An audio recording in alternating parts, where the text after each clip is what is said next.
Hello girls, we are doing our chapter issue of debentures, and today we will solve two sums related to issue of debentures, that is your problem number 48 and 49. So kindly listen it carefully. So सबसे पहले हम problem number 49 करते हैं बेटा, आपकी ध्यान से सुनना बेटा, ठीक है। न्यू बुक में सम एक और हो सकता है, सो प्लीज देख लेना। ये टॉपिक है आपका issue of debentures to vendors and promoters. Your topic is issue of debentures to vendors and promoters. ठीक है बेटा, so listen it carefully. In this sum, Dyna Limited raised a bank loan of rupees 2,50,000. Diana ने bank से loan लिया है। Bank से loan लिया है तो एंट्री क्या आएगी? Bank account debit to bank loan account. कितने का लोन लिया उसने? 2,50,000 का। सो आपने लिख दिया 2,50,000। Then next, issued by the way of collateral security 15% debentures of ₹1,000 each. आपने उसके अगेंस्ट क्या गिरवी रखे हैं? डिबेंचर गिरवी रखे हैं। डिबेंचर क्या रखे हैं? गिरवी रखे हैं और लोन लिया है। 90% बेटा हम डिबेंचर गिरवी रखने का सेकंड मेथड ही लगाते हैं, उसको शो करते हैं। सो हम इसको शो करते हैं। अगर इसको हमने शो करना है तो इसकी जनरल एंट्री करेंगे। क्या करेंगे? Debenture suspense account debit to debenture account. कितने डिबेंचर गिरवी रखे हैं उसने? 250 डिबेंचर्स ऑफ ₹1,000 ईच। कितने आगे गिरवी रखे हैं? जो 2,50,000 डिबेंचर। क्लियर है? बैंक से लोन लिया, डिबेंचर गिरवी रखी। नेक्स्ट, उसने फर्दर 8,012% डिबेंचर जो है उसने पब्लिक को इशू कर दिए हैं। किसको इशू किए हैं उसने? पब्लिक को। सो उसके कितना डिस्काउंट पे इशू किए हैं? 50 एप्लीकेशन पे और बैलेंस अलॉटमेंट पे। तो क्या एंट्री होगी? Bank account debit to debenture, simple normal entries, debenture application account. कितने डिबेंचर हैं? 8,000। कितने की एप्लीकेशन है? 50। सो ये मेरे पास कितना आ गया? 4 लाख। ओके, नेक्स्ट एंट्री क्या आएगी? Debenture application account debit to debentures account. कितना आ गया? 4 लाख। ओके, ठीक है बेटा। सो अब मुझे बताओ डिस्काउंट कितने का है? 2% डिस्काउंट। 100 पे 2% मीन्स ₹2 डिस्काउंट के आगे 100 माइनस 2। डिबेंचर कितने का हो गया? 98 का। जिसमें 50 एप्लीकेशन है तो अलॉटमेंट कितने की होगी? 48 की। क्लियर है? सो हम एंट्री करें अलॉटमेंट की। Debenture allotment account debit discount on issue of debenture account debit to debenture account. Debenture allotment account debit discount on issue of debenture account debit to debenture account. Allotment में कितना आएगा? 48 into 8,000 debentures, that is 3,84,000। ठीक है। Discount में 2 into 8,000 16,000। इसमें कितना आएगा? 8,000 into 50 4 lakh. Okay, done. Next entry is bank account debit to debenture allotment account. कितनी आई? कितने रिसीव करोगे आप? 3,84,000। ये हो गया। देख लो एक बार आप सारा। मैंने पहली एंट्री करी बैंक टू बैंक लोन की, फिर डिबेंचर सस्पेंस की, फिर नॉर्मल जो पब्लिक को इशू करते हैं एप्लीकेशन की, और अलॉटमेंट की। ठीक है। इन्होंने बोला 5 जनरल एंट्रीज जो कि हमने कर दी। उसके बाद में बोला draw the balance sheet. Balance sheet draw करनी है। आपको ये पता होना चाहिए डिस्काउंट कहाँ आता है, discount on issue of debenture कहाँ आता है हमारा। मैंने आपको बताया है बैलेंस शीट की एसेट साइड आता है, under the heading non current assets के अंदर अदर नॉन करंट एसेट्स में आता है। ठीक है, it is the assets non current assets में, अदर नॉन करंट एसेट्स में आता है बच्चे ये discount on issue of debenture. Is it okay? Done. Next अब हम करते हैं इसकी बैलेंस शीट बनाते हैं। ठीक है। बैलेंस शीट अगर चाहिए तो हमें बैंक भी चाहिए। तो सबसे पहले ऐसा करते हैं, हम बैंक अकाउंट का टोटल निकाल लेते हैं। निकालें ऐसे ही। कितना आता है, जितना बैंक का डेबिट है प्लस क्रेडिट है माइनस 2,50,000, और कहाँ है बैंक, प्लस 4 लाख, और कहाँ है बैंक 3,84,000, 3,84,000। सो मेरे पास बैंक आ गया 10,34,000। सो आप इसको साइड पे लिख लेना, आपके पास बैंक कितना आया है 10,34,000। Now will make balance sheet. देखो बैलेंस शीट कैसे बनानी है, ध्यान से सुनना, ठीक है बेटा। सबसे पहले बैलेंस शीट का format, balance sheet of Diana limited. I hope आप बाकी लिख लोगे डेट वगैरह, ठीक है। पर्टिकुलर्स,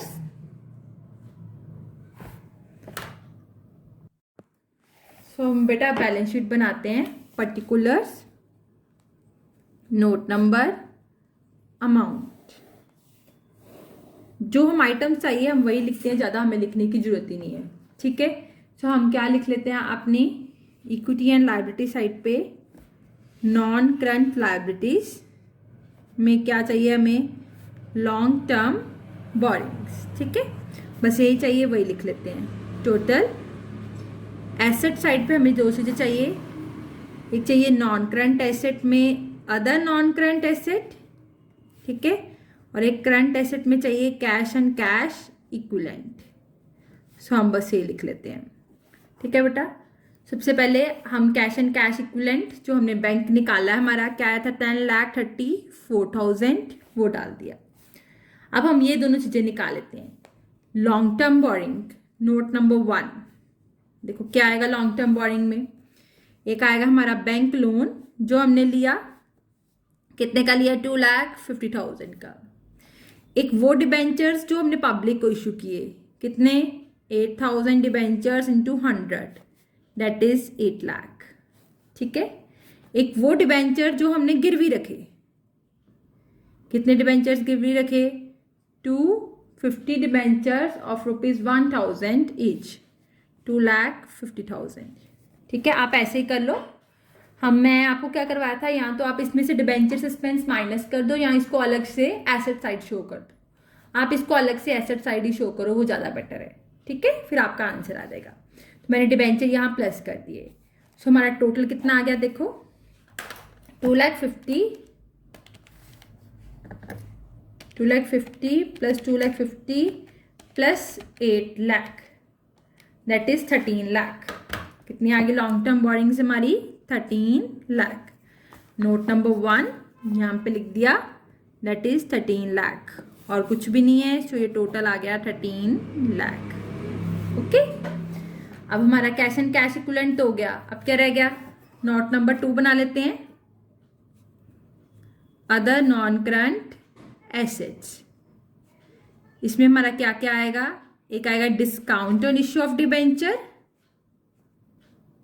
और एक क्या आएगा हमारा debenture suspense. Discount on issue of debenture कितना था हमारा 16,000, और डिबेंचर सस्पेंस आप देख सकते हो कितने हैं पीछे 2,50,000। सो 2,50,000 प्लस 16,000, ये मेरे पास कितना आ गया 2,66,000, 2,66,000, ओके। सो ये 2,66,000 आ गया मेरा अदर नॉन करंट एसेट्स में। सो देखो एसेट साइड हमारी आ गई 13 लाख, 2,66,000 प्लस 10,34,000, ये भी मेरे पास 13 लाख आ गया, okay. So that's it with your sum. I hope ये वाला सम आपको अच्छी तरह से समझ लग गया हो। एक बार अच्छी तरह से इसको देख लो नोट नंबर। अब मैं आपको नेक्स्ट सम करवाती हूँ, दैट इज प्रॉब्लम नंबर 48। ध्यान से सुनना इसको भी, ठीक है बेटा। Next is your problem number 48, करें। Rakshak limited issue nominal value ₹5 lakh debentures as follows. एक पर्सन है, उसके रक्षक, उसके पास 5 लाख डिबेंचर्स हैं। कितने डिबेंचर्स हैं उसके 5 लाख, उसने एज फॉलोज इशू किए हैं, ठीक है, एज फॉलोज। सबसे पहले देखो, to sundry person for cash at 90% 2,50,000, ठीक है। एक आपने लोगों को इशू किए हैं 2,50,000 के डिबेंचर्स एट 90%, 90% के किए हैं 100 का 90%, मीन्स आपने 10% डिस्काउंट पे करे, 10% किस पे करे हैं, डिस्काउंट पे करे हैं। तो अगर डिस्काउंट पे करे हैं तो आपकी एंट्री क्या होगी, bank account debit, discount on issue of debenture account debit to debentures account, bank account debit, discount on issue of debentures account debit to debentures account. 2,50,000 पे 10% डिस्काउंट आ गया 25,000, 2,50,000 माइनस 25 बैंक में आ गया 2,25,000। देखो, आई होप ये first entry आपको clear होगी। उसके पास 5 lakh debentures थे, 2,50,000 के उसने किसको इश्यू कर दिए, जनरल पब्लिक को। हो गया। नेक्स्ट देखो, नेक्स्ट क्या है, to a creditor of ₹1 lakh capital expenditure on asset in satisfaction of his claim. एक उसने क्रेडिटर को इशू किए हैं, किसको इशू किए हैं, क्रेडिटर को, उससे एसेट खरीदी तो उसने 1,25,000 की, और डिबेंचर एसेट कितने की खरीदी है उससे 1 लाख। देखो, creditor of ₹1 lakh capital expenditure on asset, asset खरीदी उसे, एसेट अकाउंट डेबिट, कितने की खरीदी एसेट उससे 1 लाख की, और क्रेडिटर जो आपका वेंडर है उसको डिबेंचर कितने दिए हैं आपने 1,25,000। मेरी बात क्लियर हो रही है, एसेट खरीदी आपने 1 लाख की, बट आपने उसको डिबेंचर कितने दिए हैं 1,25,000 के, वेंडर वो कितने का आपका 1,25,000 का। डिफरेंस आ रहा है, कितने का डिफरेंस आ रहा है 25,000 का। ये क्या होगा, डेबिट साइड हमारी कम हो तो वो क्या होती है, goodwill, goodwill account debit balancing figure. Clear है, एसेट खरीदी और वेंडर को डिबेंचर दे दिए, क्या एंट्री आएगी, vendor account debit to debentures account. कितने डिबेंचर दिए उसको 1,25,000 की, ये भी होगी। फर्स्ट एंट्री लोगों को दिया डिस्काउंट पे, सेकंड एंट्री एसेट खरीदी और उनको वेंडर को डिबेंचर्स दे दिए। देन नेक्स्ट देखो, नेक्स्ट एंट्री क्या है, नेक्स्ट एंट्री है to the bankers is collateral security for loan of ₹50,000 is 1,25,000 debentures. आपने बैंक से लोन लिया, बैंक से लोन लेने की entry bank account debit to bank loan account, कितने का लोन लिया 50,000 का, और डिबेंचर कितने गिरवी रखे 1,20,000 के। जो गिरवी रखते हैं डिबेंचर उनकी एंट्री क्या होती है, debenture suspense account debit to debenture account, कितने गिरवी रखे 1,25,000। देखो हो गए पूरे 5 लाख डिबेंचर कंप्लीट। 2,50,000 उसने पब्लिक को इश्यू कर दिए, 1,25,000 उसने वेंडर को दे दिए, और 1,25,000 उसने लोन ले लिया डिबेंचर गिरवी रखकर बैंक में। सो ये हमारी एंट्रीज होगी, देख लो एक बार। आई होप आपको सारी एंट्रीज जो है वो क्लियर हो गई हो। ठीक है, अब मैं आपको बैलेंस शीट बनवाती हूँ। अब हम बच्चे अपनी बैलेंस शीट बनाते हैं, ध्यान से सुनना। Balance sheet equity and liabilities, note number, amount. ठीक है, सो फर्स्ट हेडिंग क्या है मेरा, नॉन करंट लायबिलिटीज, इसमें क्या आ जाएगा long term borrowings. Okay, long term borrowings, बस यही टोटल। ठीक है, क्योंकि डिबेंचर्स या और तो कुछ है नहीं, डिबेंचर और बैंक लोन ये लॉन्ग टर्म बॉरोइंग्स में आता है। ठीक है, एसेट साइड अब 2 चीजें आएंगी, एक हमारी नॉन करंट एसेट्स भी आएगा क्योंकि हमारी फिक्स्ड एसेट्स भी हैं, और एक करंट एसेट्स भी आएगा, और डिस्काउंट भी है, so other non current assets भी आएगा। ठीक है, करंट एसेट्स में हमारा क्या क्या आ जाएगा, cash and cash equivalent. Okay done, ये याद रखो। लॉन्ग टर्म बोरिंग्स, एसेट में fixed assets, non current assets, current assets में कैश एंड कैश इक्विवेलेंट। सो पहले हम कैश एंड कैश इक्विवेलेंट निकाल लें क्योंकि ये इजी होता है। बैंक, जितना बैंक था उसका डेबिट प्लस कर दो, कितना है बैंक, देखो 2,25,000, 2,25,000 और क्या है बैंक देखो प्लस 50,000 और कहीं बैंक नहीं है, ये है प्लस 50,000। तो ये आ गया आपके पास 2,75,000। कितना आ गया? 2,75,000 आ गया कैश एंड कैश इक्विवेलेंट। ठीक है बेटा, अब हम बनाते हैं अपना लॉन्ग टर्म बोरिंग, निकालते हैं note number 1। Note number 1 simple है, इट्स वेरी सिंपल। एक डिबेंचर है 2,50,000 के जो आपने पब्लिक को दिए हैं, एक डिबेंचर है जो आपने वेंडर को दिए हैं, इशू टू वेंडर 1,25,000 के, एक डिबेंचर है जो आपने एज कोलेटरल सिक्योरिटी लोन लिया है। टोटल डिबेंचर कितने आ गए आपके पास? 5 लाख। ठीक है बेटा, सो लॉन्ग टर्म बोरिंग में नोट नंबर 1 में यहाँ पे कितना आ गया? 5 लाख हो गया। अब नेक्स्ट फिक्स्ड एसेट, एसेट खरीदी थी ना आपने, कितने की खरीदी थी पीछे देख लेना, 1 लाख की। सो मैंने यहाँ पे डायरेक्ट लिख दिया 1 लाख। ठीक है बेटा, एक यहाँ पे एक चीज और रहेगी, ये तो डिबेंचर हो गए, एक रह गया बैंक लोन। बैंक से लोन भी लिया है, कितने का लिया है? 50,000 का। सो ये टोटल कितने की होगी लॉन्ग टर्म बोरिंग? 5,50,000 की। कितने का होगी? 5,50,000 की। ओके, आई होप ये आपको क्लियर हो गया हो। फिक्स्ड एसेट्स आ गए 1 lakh. Other non current assets, जैसे मैंने आपको पीछे बताया, अदर नॉन करेंट एसेट्स में हमारी 2 चीजें आएंगी, एक आएगा discount on issue of debenture, एक आएगा debenture suspense. Discount on issue of debenture पीछे देख लेना, discount on issue of debenture 25,000 है।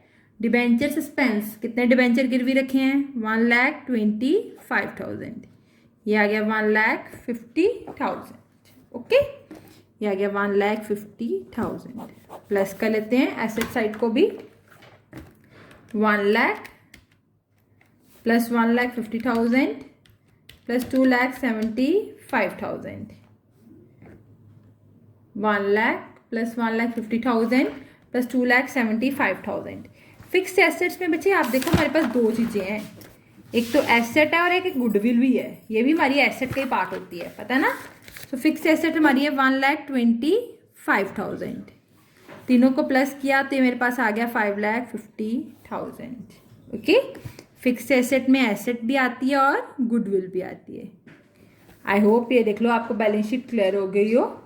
स्टिल अगर आपको कोई प्रॉब्लम हो then you can ask from me. Thank you.